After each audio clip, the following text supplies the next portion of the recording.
Thanks, Will. Appreciate it. Happy Thursday, everybody. How's it going?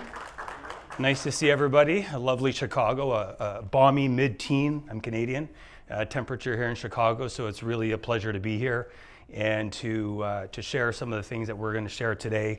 Some things that are in process, that are being developed as we speak. Some things that are currently on the market. And so my goal today is to be able to talk with you about our experiences at our lab, the things that we do. We're a fully digital lab in Los Angeles, California. I'm from Toronto originally. Two of my A-team rock stars are here, Edgar and Sonia. Edgar runs the lab. Sonia is the lead of our design team. But we're very involved in everything digital when it comes to implant dentistry. So we've been working together hand in hand with our good implant partners, Elos, who are from Denmark, contract manufacturers for a variety of different products. But I met our friends at Elos back in 2009 when I was still in Toronto. I had my lab there, and Dr. Brisebois, who's my mentor, you'll see some photos of him. We did all sorts of things digitally, but we didn't really have like a fluid solution for making digital impressions with implants. And so that's when I met our team, our friends at Elos. Initially was back in 2009. So fast forward, I came to the US in 2016. Again, always focused on digital full arch, and our good friends from iMetric are here. iCam is the only true photogrammetry in the market, and I'm very proud to be a very strong friend and partner with them. So thank you for all your support as well. And you'll be able to see how we use all of the different tools to treat patients, from a treatment planning perspective to clinical workflows, parts and pieces, and different things that we use in the Elos product category. From their hybrid bases to their pre-milled blanks. We were part of their initial development team on the pre-milled blanks, so we've been using it for a while. But we also very much value our relationship with partners like Prosthetic. We do a lot of work with them as well in the full arch and in the single unit space. So digital implant dentistry is my passion. It's what I love to do.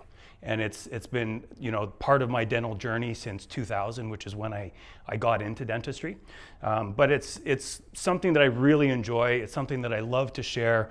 We've made tons of mistakes along the way. So the goal with our little discussion today is to share some of the things that went great, some of the things that didn't go so great, and how to overcome the things that don't go so great, and show you examples, and we can have little discussions. So this is my contact information. If any of you need to get a hold of me, text message is always the easiest way, because I am chairside a lot with my iCam scanning patients for full arch. So I travel around the country a lot, and that's what I do. But passionate, we have our location in Los Angeles. We have a satellite location in South Jersey with one of our close oral surgeon friends, John Burke. And as of 2 weeks ago, I'll show some images here, but as of 2 weeks ago, we also have a location in Uganda, Africa. It's part of a dental mission that Dr. Brisebois started with a group of specialty doctors 12 years ago, and I've been going for the last 3 years, and I've been able to introduce technology into that process. So again, collaboration is the foundation of what I do. And working with partners and working with companies like Nobel and like Elos and like SprintRay and like iMetric, we get access to so much information and so many tools to treat these patients. So you'll see some images of our journey down in Uganda. But first, here's my family.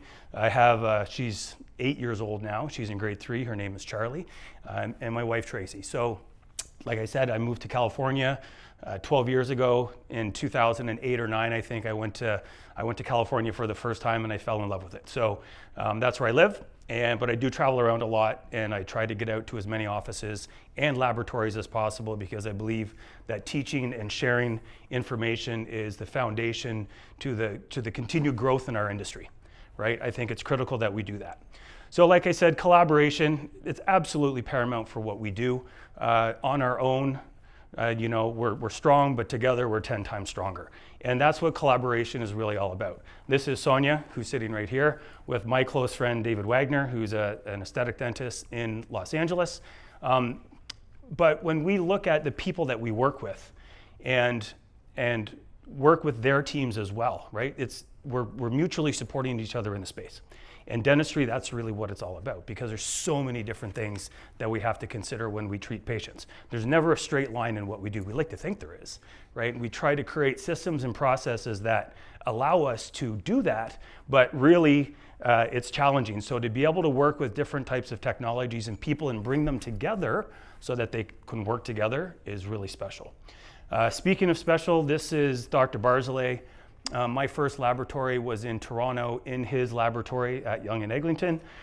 He is an icon in the space and one of the most kindest humans you'll ever meet. So I love him to death. The image on the other side is just in one of the churches that we were doing dentistry in. So this year, last year when we went, we brought 3 Sprint Ray printers, and we brought washes and cure boxes, and 3Shape provided us a couple of seats of dental systems. So we were making dentures, 20 dentures a day, partial dentures. We would design in the morning, we would scan the patients with intraoral scanners. So when we go down, there's 20 people that go, around 20 people, and it's a combination of prosthodontists, probably 3 or 4 prosthodontists, who are all here at the Swiss Hotel right now, a couple of periodontists, which is what you're seeing right here. So he's the prost, he's the perio. This is one of the patients we treated. This year we placed 42 Nobel implants.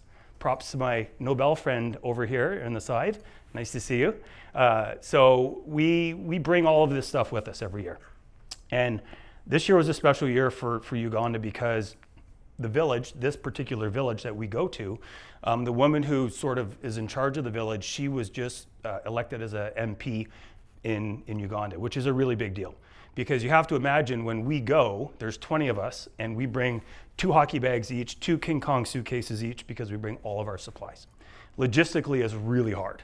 So with the connections that we've been able to make, the collaboration with their government, they're now coming up with a program, because sustainability for what we do there is critical. We want to be able to have local people there when we're not there doing dentistry. And so that's why we were able to leave the printers there this year. We have the software there. We have ELOS, scan bodies, and tie bases that we can use printing on the Sprint Ray system with composite resins. And so, again, we couldn't do this on our own, right? And thank you to everybody that supports this.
So a tremendous thank you to everybody in this room who supports this cause, and to everything that you do to help us care for these people every single year. It's really a special event. All right, so let's talk about digital patients and what we do to create digital patients. First things first, though, is that this is my disclaimer. I'm here on my behalf speaking about things that I use and why I like to use them and the successes that we have in the lab with them. There are some products that I'm going to talk about and hint about that are currently not into the current authorized pipeline, but certainly it's something that's being worked on. You know, one of the beautiful things with ELOS is that they're nimble, 1. 2, they're brilliant engineers, and regulatory is critically important to them. right? So with all of those three, you get the fantastic product, but you get engineering and thoughtfulness of the product as well. So we do a lot of work together. You know, I've known Casper for quite a while now, and the rest of the team for a good amount of time as well. So that's my disclaimer. I'm here to talk about the things that work in our hands. Edgar and Sonia can attest to this. I probably drive them a little bit crazy sometimes at trying to push the boundaries, but you know, having partners like Elos to be able to work through this is really important to our business. So let's look at the technology and how we create a digital patient. So the first thing that we have to look at is acquisition, right? So, you know, it's 2026 and in 2010, maybe 8 or 10% of doctors were using intraoral scanners, right? And I think the most recent ADA number is something over 60%. So, you know, intraoral scanning, very important for full arch. You have to do it properly for the files to come out appropriately. That's where photogrammetry comes in. So these are the main tools that we use to digitize patients in our workflow. So Trios and iTero and Ceric Prime Scan and the DEXA scanner are all key tools that we use. We have them in the laboratory. We allow doctors to come and use them and to experience them, and lab people to come in and use them and experience them, because I think it's important that we all know how to use these tools, right? Because if a doctor calls you up and they're thinking of going digital and they ask you, hey, what do you think of this? And your answer is, well, it's not really there yet. Well, I think we all know that's not the right answer, right? Digital in acquisition is absolutely here, and it has been for quite a while, right? But knowing how to use the information when you go into your laboratory, when you get the files in your laboratory, is important. It's also equally important that you know how to troubleshoot them, right? So I encourage everybody, if you don't know that about the top scanners, contact your local team, whether it's whatever the distributor is, and get up to speed on it as much as possible. All right, so after acquisition, there's different tools that we use when we want to digitize the workflow. So this is Elos's new scan body. All of the digital files here are in 3Shape and in ExoCAD. So even when we do a full arch of zirconia, right, and we keep it fully digital as long as we can, because we all know that 1:1:1 is what you get when you work in a digital space. It's when we put our hands on it and we put analogs in, and maybe the spacer isn't right, or you know, maybe the mill doesn't mill something out right and the cement gap is off a little bit, right? So that's where the variations of quality and fit come in. But when you work in a fully digital space, these are the tools that you need for that, right? So all the software libraries are available online. You can go to Elos's web shop and get that there, okay? They have the Canadian, or they have the American libraries, and they also have their European libraries. This All-in-X base is one of the things that I was asked to talk about today, and that is a tie-base interface for multi-unit abutments, right? And we've worked with it extensively, and it's a very good product. It was redesigned recently, and these are all of the different implant systems that it comes with, right? So you have to remember that Elos is a contract manufacturer for a lot of these implant companies. So not only do they work off of CAD files and reverse engineering to verify it, you know, Casper and I were talking about this morning, to verify that the parts and pieces that they produce are as close to authentic as possible, and sometimes, most of the times, exactly the same. But these are the connections, and with that comes the appropriate screws for those multi-unit abutments, right? It's important, and if you haven't worked chairside a lot, it's important that screws are really important, right? Dr. Barsley always taught me that. And using authentic screws is critically important. So there's a lot of non-authentic screws on the market. I won't name any names, I'm sure everybody knows what they are. And there's been a lot of failures, right? And so when it comes to the success of these prosthetics, screw failure is still a failure, even if the bridge doesn't break. And whether you have a tie base inside of it, whether it's on a bar, or whether it's direct to multi-unit abutment, when that patient shows up in the restoring doctor's office and they look at the surgical report and it says it's a Nobel Biocare conical connection implant with a multi-unit abutment, they're going to reach automatically for the Unigrip driver. But a lot of these off-brand screws are 050s. Everybody knows this, right? So if they reach for the wrong driver, all of a sudden they're stripping the screws, right? So it's really important to make sure that the proper screws are used in accordance with the implant system that is being restored, right? And so again, these are the lists of all of the bases, hybrid bases, and the screws that go along with that solution, if you want to take a picture of that. And certainly afterwards, you can talk with the Elos team, and they can get you up to speed, and you know, Mo and the rest of the sales team here can help you with that information. Some of the unique things about the redesign that we like is that it has a lower profile, right? So when the restoration comes off of the multi-unit abutment, you don't want it to flare out. You want it to come up so it's nicely emerged. So that's a nice feature that they've added onto this. And then also an anti-lock or anti-rotation notch. So whenever you mill things out, you can actually take that prosthetic and try it on your model, right? And again, what do we do when we work in a digital space for models? I'll show you those pictures in a minute. So when we're looking at acquisition, we have intraoral scanning, right, which is fantastic. We accept exclusively intraoral scans in the lab. None of our doctors make physical impressions anymore. And the only true photogrammetry on the market is iCam. I've been working with this now since 2019. Horse trained me himself. I'm very proud of that. And I've been using it a lot since, teaching it, helping surgeons integrate it, supporting their team as well. And it is truly the best product when it comes to photogrammetry. Spend some time with them. They're in the room. There's four of their team members here, or maybe even more that I haven't met yet. So have a conversation with them, because the other products that are on the market simply don't stand up to it. And there's a lot of reasons. I'm not going to, it's not a full lecture on photogrammetry, but I just wanted to touch on the topic that the data in is really, really important on the longevity of the prosthetic. Okay, so this is what we use for all of our full arch cases. Once you have all your acquisition, then obviously you have to bring it into some form of design software. I think everybody in this room knows 3Shape and exocad. Those are the two workhorses that pretty much all laboratories use. The libraries for the bases and the pre-milled blanks and the bars are available both in exocad and in 3Shape. We do our alignment in exocad and the iMetric software for our full arch, for our photogrammetry cases. And DEXIS we use a lot for, well, intraoral scanning, but also for implant planning, right? So these are all great tools. One of the things that I talk about when I talk about photogrammetry is tolerance stack.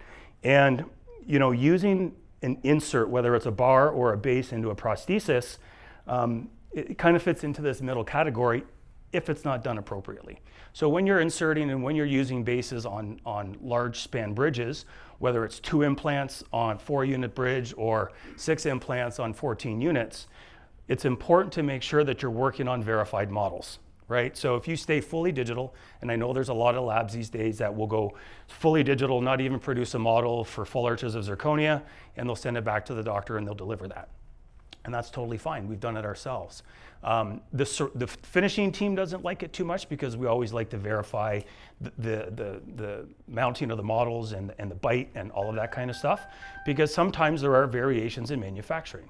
So the importance here to also understand is that if you're manufacturing things in-house, that you have to have a very rigorous QMS process, right? Quality management system. So you need to make sure that when you produce a part, right, that it is the same geometry as the part that was submitted to the mill or the printer, especially when you're working in full arch, right? Because there are variations in print patterns and there are variations in milling strategies and all of that, depending on what kind of CAM software you use and all that sort of stuff. But Nobel has their new Procera zirconia that was officially available in the market at this time last year. And the amount of time, I think, Christina, was like 4 or 5 years that they went through validating this and submitting fatigue testing and everything with the FDA. And so I know the process that they go through. And they've done all of this research, right? So this is a mega company that's done this research. So if you're going to follow any process in terms of manufacturing, make sure you have a really good QMS process so that you can validate what you actually produce is what you sent to your mills, right? So tolerance stack is a real thing. This is an image I like to show because people ask me sometimes, well, I don't need photogrammetry. I can just do intraoral scanning. And that's true, and we do, because you need to align the tissue to the photogrammetry data, right?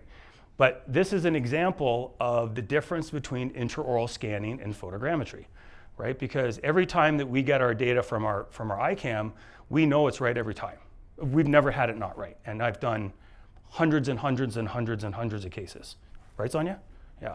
And so we always rely on that data, right? But when you look at this here, it's a variation between what the soft tissue scan was of a healing abutment, right?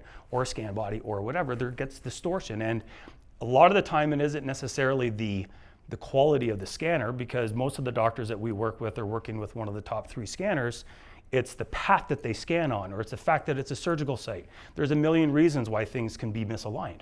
Even in my hand, sometimes it gets misaligned, right? So again, I show this image because of the importance of the data that goes in will then determine the rest of your workflow, okay? So we have to have checks and balances along the way, and that's what this is. You see that discrepancy every time you line an iCam up to No, IO scan? not always.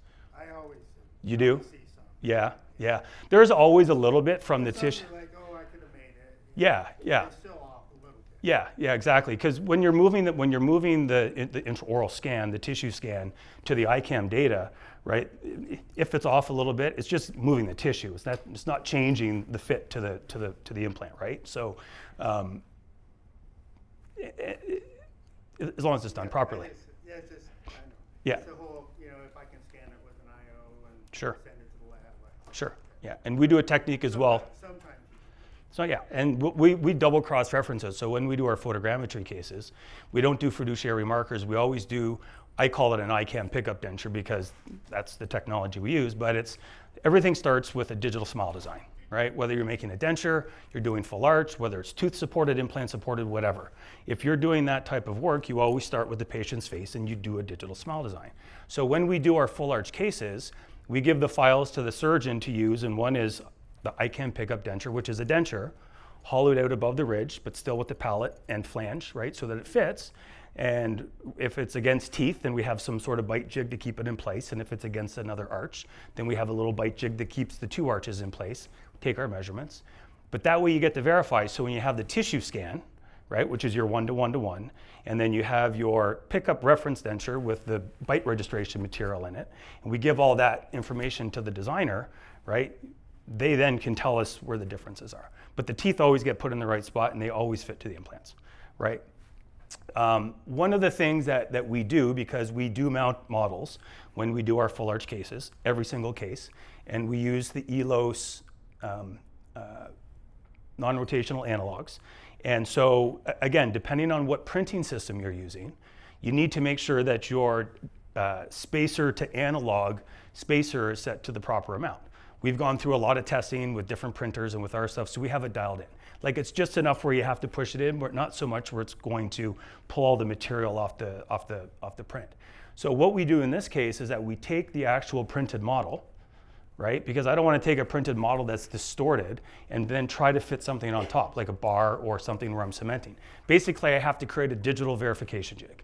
So if you take that data, this, and scan it back in with one of your box scanners, whatever box scanner you have in your lab, and then you overlay that data on top of the CAD file, you're going to see if the analogs are in the right position, if they're distorted, X, Y, Z, or if they're too this way, right? And again, this is our QMS process. So if we do have distortion, then we scrap it and we print another model. And it doesn't happen very often. Like what? How often do we have to do a reprint? Like once a month or something like that, and we're doing a few of these a week. And so again, it's like when you mill zirconia, right? Or any part that you're milling where there's a dual interface, like a split file. Take that part, scan it in, overlay it back to your CAD file, and that is how you verify that what you have in your hand is what you sent to the printer or to the mill, right? Because that'll determine when you're working on it if you have distortions or not, right? It's important to know this information.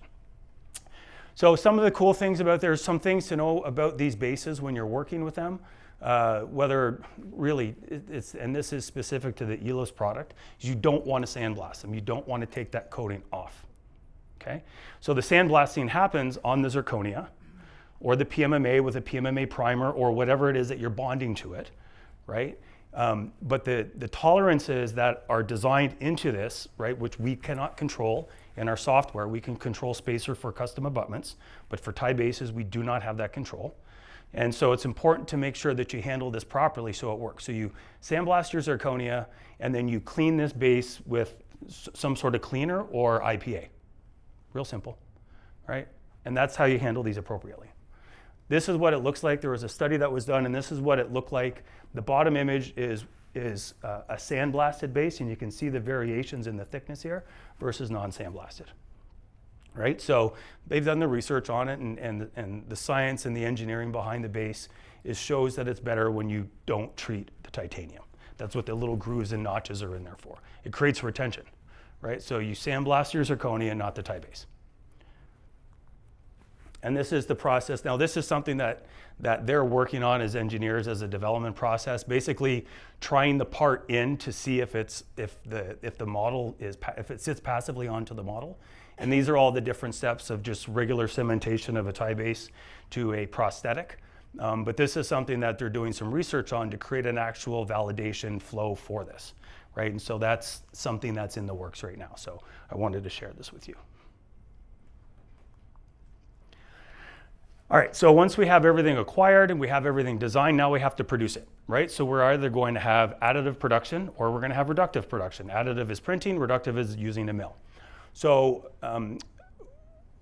this is a really interesting project, and I'm going to share this with you. I'm actually launching it. I'm speaking for Sprint Ray on Saturday, and we're launching this actually to the market. It's called Lab Connect.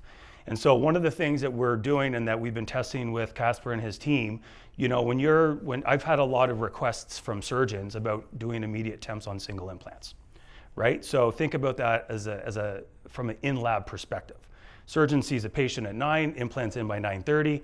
They put an ELO scan body on it. They send you the scan, and you basically have to shut everything down to design it, try to produce it, put it in an Uber, whatever you need to do, or just push it to their printer that they have in their office. It just takes too much time. So what we've done with Sprint Ray in conjunction with spacer parameters with ELOS is come up with a workflow where we leverage their AI production, where you have a surgeon that will take a scan, they will send it to Sprint Ray, they'll use their cloud design service, get the file back in 15 minutes, print it on the Midas, which takes about 12 minutes, and they'll have the base, the ELOS tie base, engaging tie base in the office, and the new hybrid base H, which will be really amazing for this solution because it has CAD files where you can pre-cut it on angles and heights, and you do it digitally in the software first. I don't have any images of that, but we can talk to your team afterwards. But the point is that they get this printed in a resin, in a composite resin at 60% filled. So a surgeon can essentially place an implant, and we've been doing this, so we've been testing this for a few months. A surgeon places an implant, and in 45 minutes, they're delivering a fixed temporary with perfect emergence profile. Suture around the restoration, send the patient home. Don't touch it again, right, until it's ready to restore. So this is a real project. This is a real project, and it actually works. This is an example of how you fill out the order form on the Sprint Ray website. You choose a screw retain crown, you upload your intraoral files, and this is all driven by AI. So this takes like less than a minute to get back into the hands of the person that needs to do the production. And then the second component, if the office is busy, those files now can come to us and we can link their printer to our nesting software. So we can have something done, we can push it to the surgeon's office, right? And then all we have to do is make sure that the surgeon has the ELOS tie bases in stock, right? And so the people that we've been validating this with, they just buy a stock of ELOS tie bases and they keep them there. And so what we're doing is we're providing those tie bases to the surgeon at the same cost as what it would cost them on the web shop. So if you want to buy ELOS products, you can buy it through a local distributor, which there's a few here in the United States, or you can go on their web shop and you can order them directly from Europe, right? So, but they have stock here, which is fantastic. It's easy to get, and you know it's in Memphis, so it ships overnight for most SKUs, and it's well stocked, right? So there's a couple of different options, but to be able to do this workflow, it kind of has to get coordinated through what we're managing right now.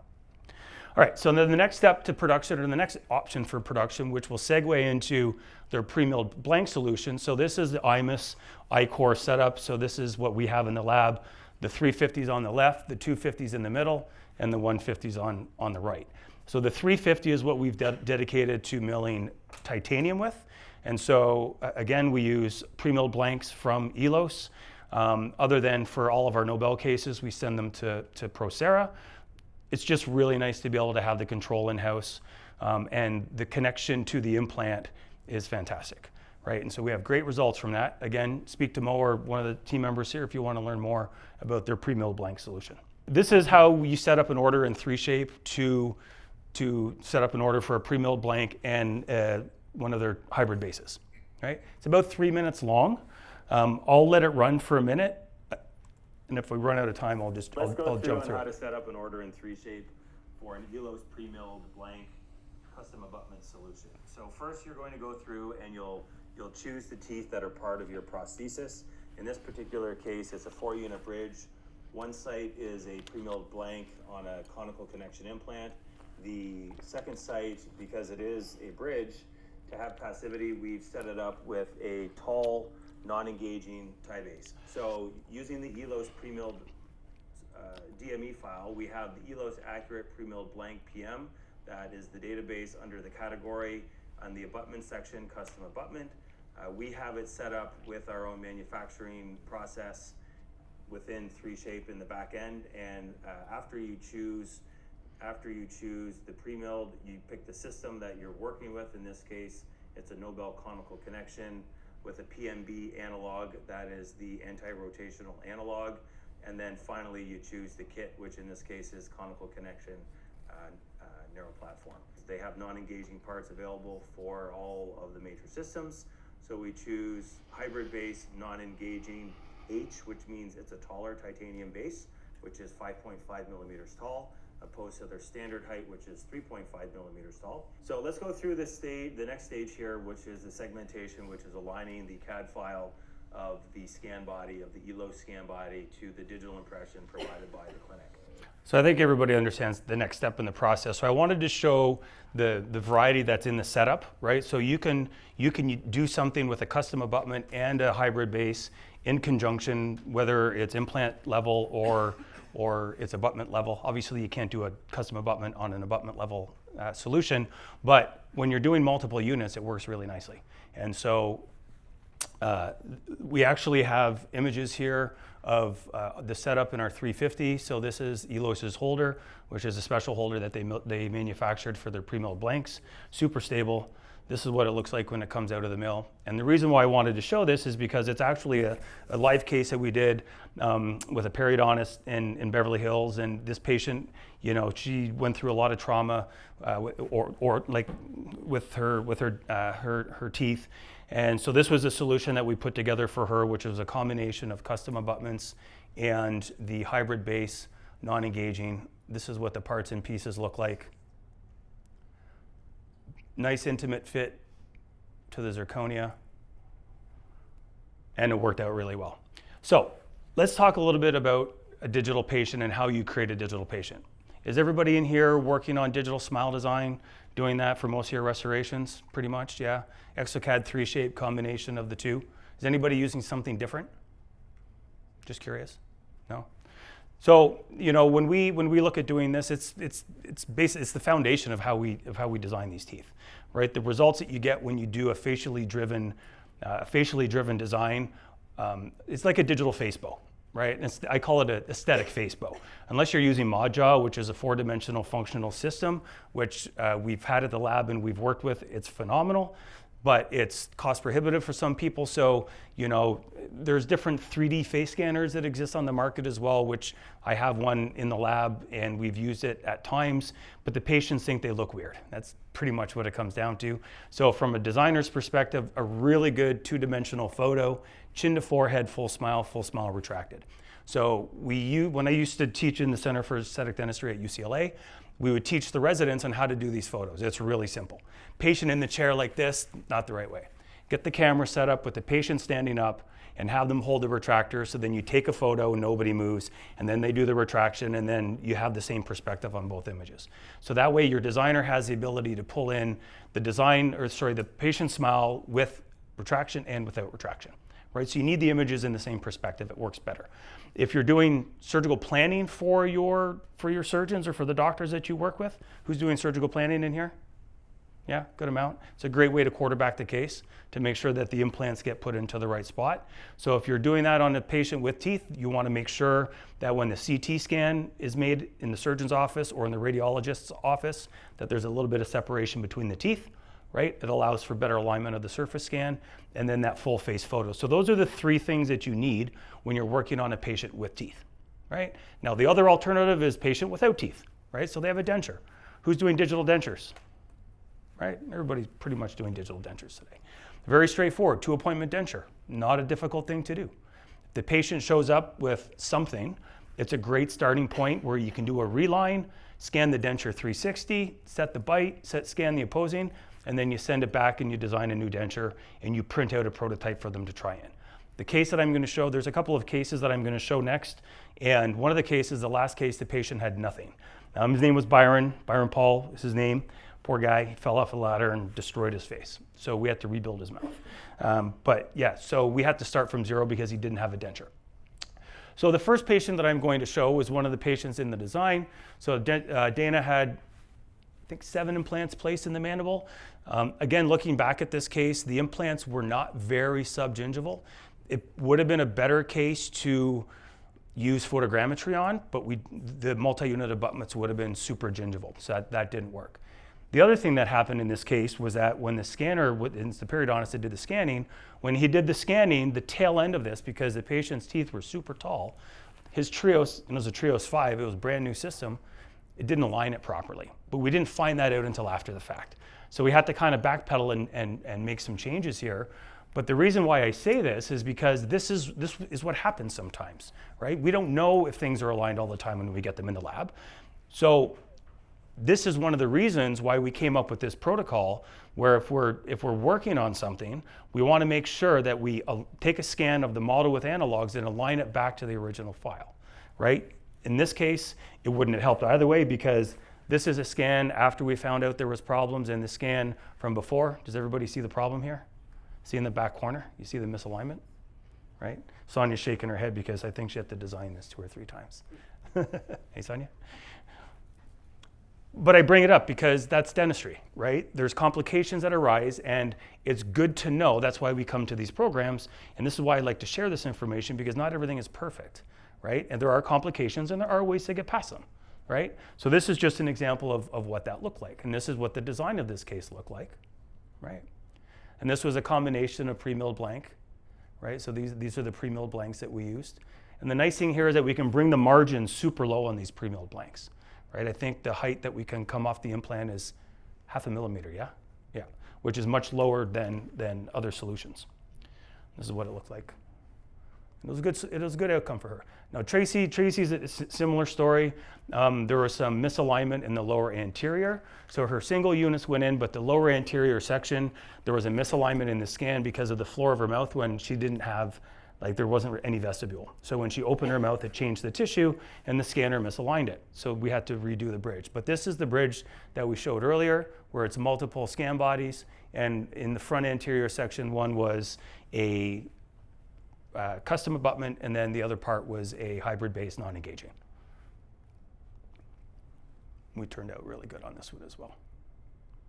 Yeah, that was the final product on her.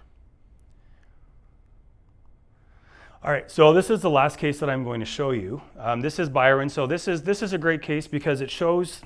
So Byron, like I told you, he came to us, and this periodontist that we work with, he hadn't had teeth in, 3 years. Pete got to meet him. Pete, our good friend in the back, doing the filming right now. Pete got to meet him. And this is a great combination case because it shows how you make a digital denture. It shows how you use photogrammetry to take the records.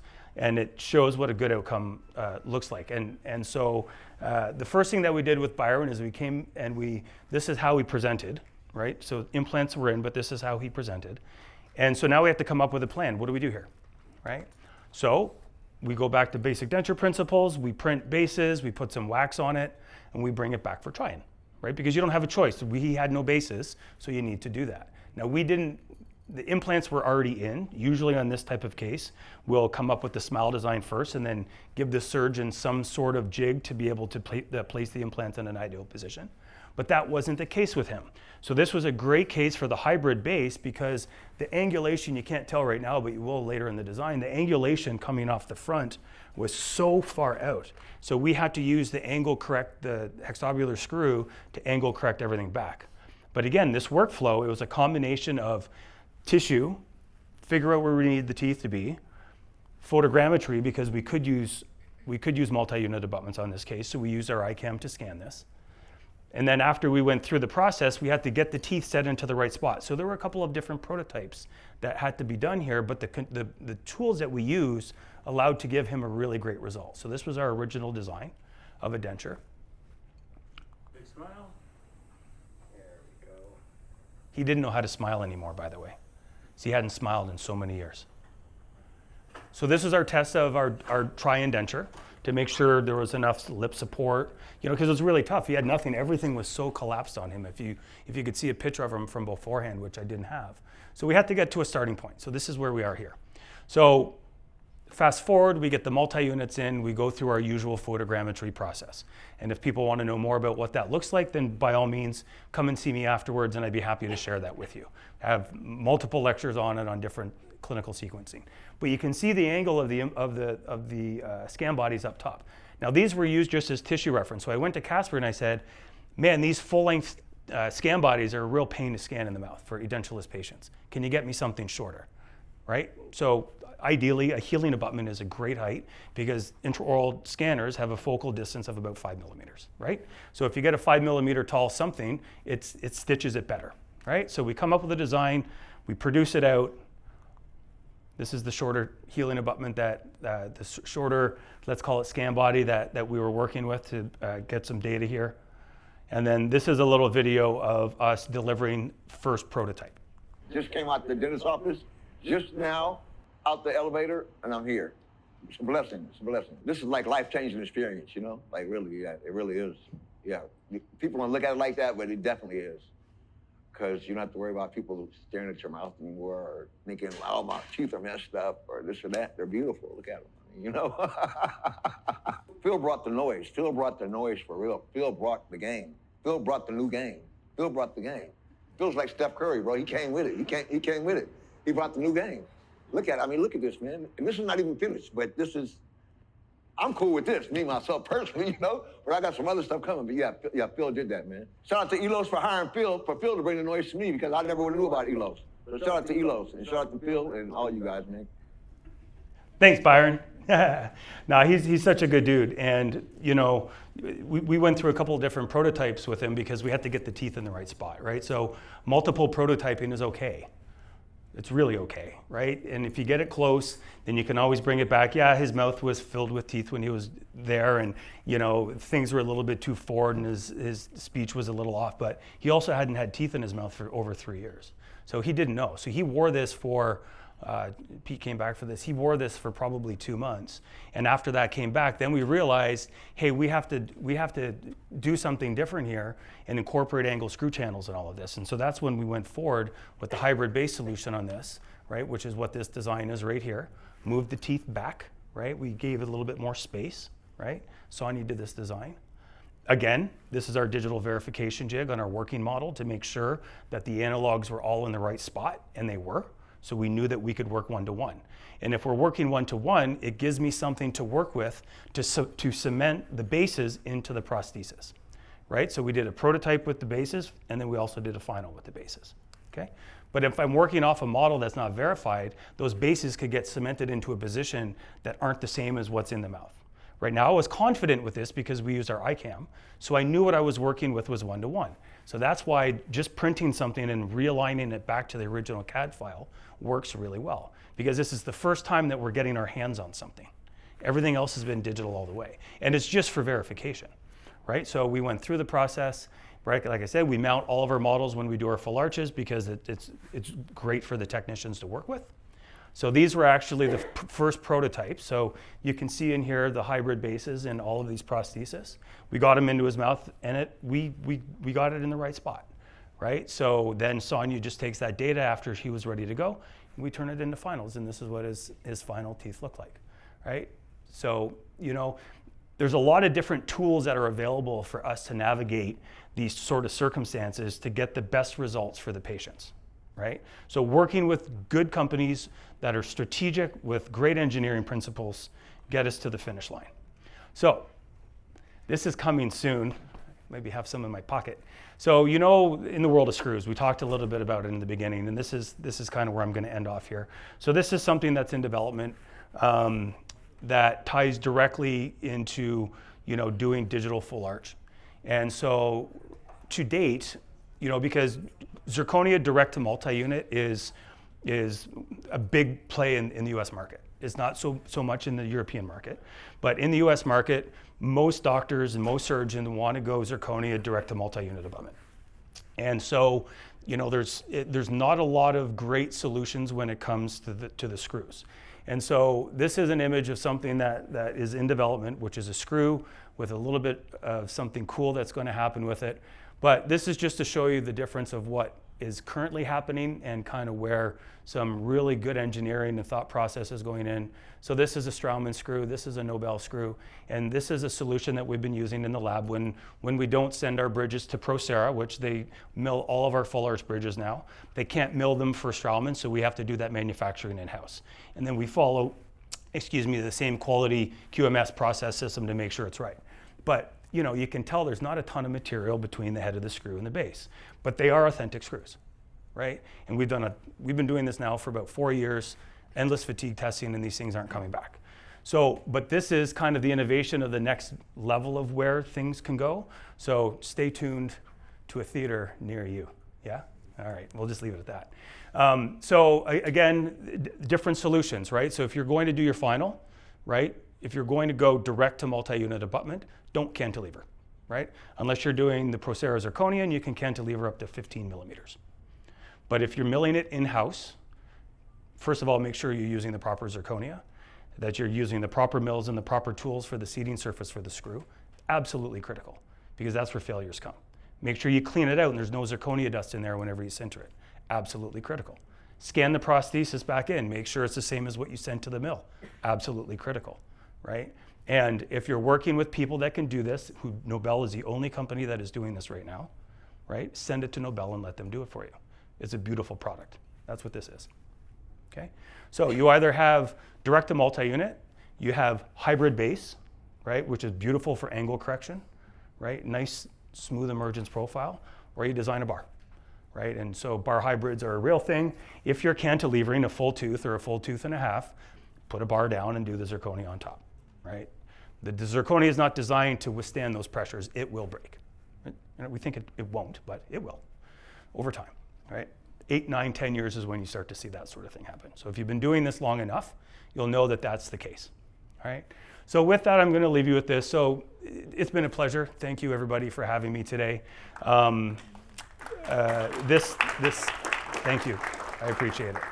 This last patient that I'm going to leave you with, this woman reminded me a lot of Byron. She was an elder in one of the villages. I get goosebumps thinking about it. She was an elder in one of the villages. She hadn't smiled in probably 6 or 7 years.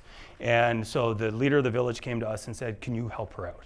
And obviously the answer is yes, that's why we're there. Build your smile. So we went through this process and we made her digital dentures. And the results, I think, speak for themselves.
Food, hang out with some old friends, and if you need to get a hold of me, you can.